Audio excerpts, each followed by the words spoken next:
Have you ever seen these special effects where you're watching a person's face and then suddenly it just changes into a bear or a tiger, or a lady's face suddenly changes into a man's face? And it's just amazing to watch those special effects and how the image can just change.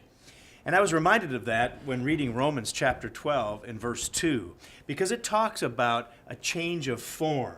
It says, "Do not be conformed to this world, but be transformed by the renewing of your mind." And in this particular passage, there's two Greek words for form that's used. The first one is schema. And this particular word is interesting because it points to an outward kind of a change. So when it says, "Don't be conformed to this world," that's the schema. Don't be conformed. And the problem with that is this blending in is kind of like a chameleon. A chameleon changes its color to fit in with its surroundings. And the Apostle Paul is pointing out the fact that a true Christian doesn't just blend in, doesn't just adapt to what's on the outside and fit in with society around him. Instead, what Paul points to is a different word. He points to the word morphe.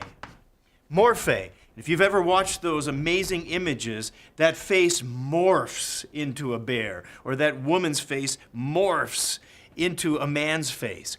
And that's really what Paul's getting at here. Not just an exterior chameleon kind of a change, but a morphing into something that's real, something that's solid, something that's not just on the exterior, not on the outside, but something that's on the inside. So if you were to read that passage in the Greek, this morphe is connected with the idea of a metamorphosis. Now, we've all heard that word from grade school. Remember the animal or the little bug that has a metamorphosis? That would be a caterpillar changing into a butterfly. And once that change is done, it is a real thing. It is an absolute thing. And that's what Paul's pointing to, is that we've got to be a morphe, or have a metamorphosis into the image, not a butterfly, but into the image of Christ.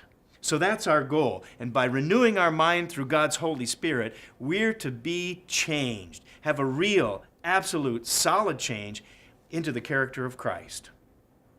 That's BT Daily. We'll see you next time.